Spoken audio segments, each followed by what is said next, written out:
हाँ जी दोस्तों, आज का जो लैपलेस लेक्चर है हमारा 6वां लेक्चर है। तो इसमें हमने क्या रूल पढ़ना है, इसमें हमने पढ़ना है डिवीज़न बाय टी।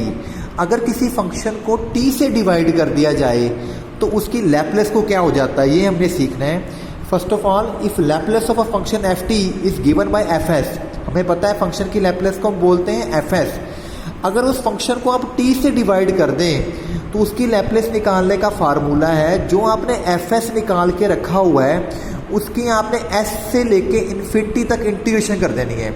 यानी कि एफ एस को एस टू इन्फिनिटी इंटीग्रेट कर दो तो वो आपकी लैपलेस आ जाएगी F T upon T, provided integral is convergent. जो आपका इंटीग्रल है वो निकलना चाहिए, डिवर्जेंट नहीं होना चाहिए। तो बड़ा आसान रूल है, अगर किसी फंक्शन को टी से डिवाइड किया जाए उसका करने का तरीका है भाई, पहले एफ एस निकालो, एफ एस निकालने के बाद उसकी आपने इंटीग्रेशन करनी है एस से इन्फिनिटी तक।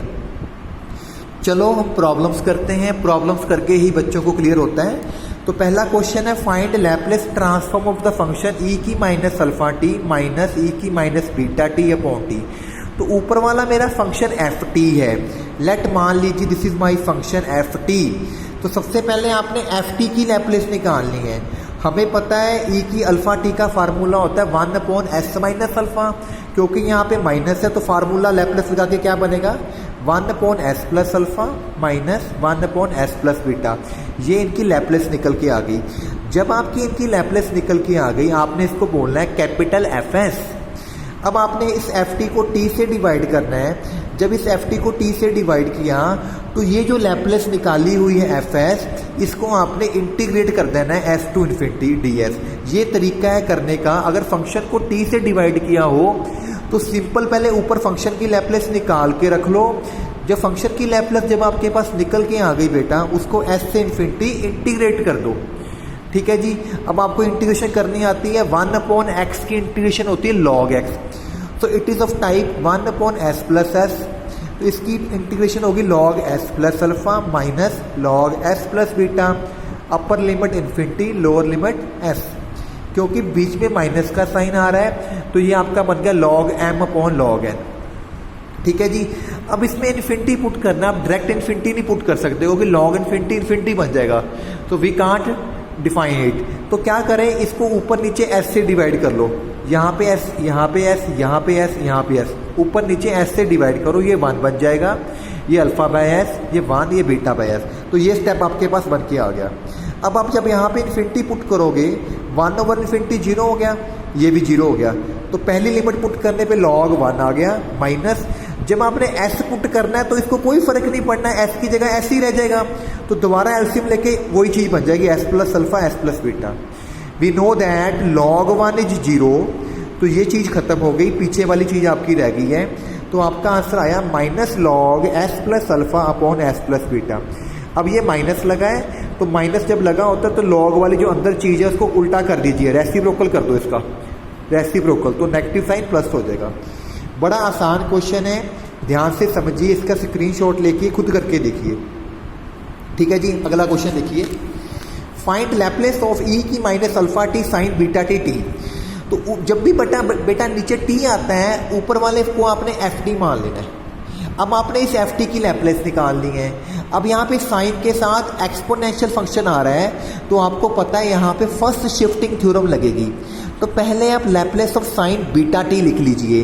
क्या फार्मूला है, beta upon S square plus beta square. Okay जी। तो जब साथ में ई की माइनस अल्फा टी लगा है तो by first shifting theorem S की जगह एस प्लस अल्फा हो गया वहाँ पे। तो ये मेरी एफ टी की लैपलेस आ गई है, जो मुझे एफ एस कहता हूँ, जिसको मैं एफ एस बोलता हूँ। जब ये एफ एस आ गया तो जब आप फंक्शन को टी से डिवाइड करोगे, इसकी इंटीग्रेशन करने का फार्मूला हो गया S to infinity F S D S. Okay. Now what is this type, 1 upon X square plus A square. क्या formula, tan inverse X over A बार आपका 1 ओवर ए। तो ए आपका बीटा है तो 1 upon beta tan inverse X over A, ये beta से beta cut जाएगा। अब आपको इसमें लिमिट्स पुट करनी है, क्योंकि tan इनवर्स इन्फिनिटी डिफाइन होता है तो यहाँ पे डिवाइड करने की जरूरत नहीं है, डायरेक्ट पुट कीजिए। tan इनवर्स इन्फिनिटी इन्फिनिटी हो गया माइनस tan इनवर्स एस तो एस की जगह एस ही रहेगा। और हमें पता है जो tan इनवर्स इन्फिनिटी होता है वो होता है आपका π/2, तो ये आपका वैसे का वैसे पड़ा है 90 माइनस tan इनवर्स, ये आपका बन गया cot inverse. Is it okay? Question बड़े आसान है, आपको फर्स्ट लेक्चर से सुनते आना लेक्चर्स को मेरे, तभी आप कर पाओगे। कि पहले आपको लैप्लेस निकालनी आनी चाहिए, फिर आपको बाद फर्स्ट शिफ्टिंग थ्योरम निकालनी आनी चाहिए, हर एक रूल आपको पता होना चाहिए, तभी आप क्वेश्चन कर पाओगे। अगला क्वेश्चन है find Laplace of cos AT minus cos BT upon T। तो फंक्शन क्या हो गया मेरा, cos AT minus cos BT, क्या लैप्लेस आएगी इसकी, s upon s square plus a square, इसकी आएगी s upon s square plus b square. जब लैप्लेस आ गई तो उसको क्या कर देना आपने, इंटीग्रेशन। यहाँ पे मैंने शॉर्टकट स्टेप में लगाया है, सीधे ही उसकी लैप्लेस लिख के इंटीग्रेशन करने लगा हूँ। ठीक है जी। अब देखो यहाँ पे इसकी लैप्लेस कैसे करें। अब मैं क्या करता हूँ, इस सारे को ऊपर 2 से मल्टीप्लाई करता हूँ, बाहर 2 से मैंने डिवाइड कर दिया। अब आपको पता है ये एस स्क्वायर प्लस ए स्क्वायर है, इसका डेरिवेटिव ऊपर पड़ा है 2s। अगर किसी फंक्शन का डेरिवेटिव ऊपर पड़ा हो तो उसकी लैप्लेस हो जाएगी log एस स्क्वायर प्लस ए स्क्वायर, इसकी भी similarly log s square plus b square होगी। वही लिमिट्स आ गई, तो पहले ये log m minus log n है, ये log m upon log n हो गया, क्योंकि मुझे इन्फिनिटी पुट करना है। तो पहले जब इन्फिनिटी पुट करोगे ऊपर नीचे एस स्क्वायर से डिवाइड करोगे तो वो इन्फिनिटी पुट करके 0 बन जाएगा, माइनस एस डालने पे वही चीज़ रहेगी। सो इसको आपका ये आपका आंसर आ गया। लॉग वाले क्वेश्चंस में जब लॉग इन्फिनिटी पुट करना है तो वो 1 अपॉन एस करके वो 0 बन जाया करेगा। tan वालों में वो tan इनवर्स इन्फिनिटी π/2 बनेगा। सो ये लेक्चर बड़ा इंपॉर्टेंट है कि जिसमें लैप्लेस की फंक्शंस में डिवीजन बाय t है, उसको करने का तरीका है पहले उसकी लैप्लेस निकालिए, फिर उसकी इंटीग्रेशन कर दीजिए s टू इन्फिनिटी। बड़ा आसान काम है। Thank you very much for watching my videos.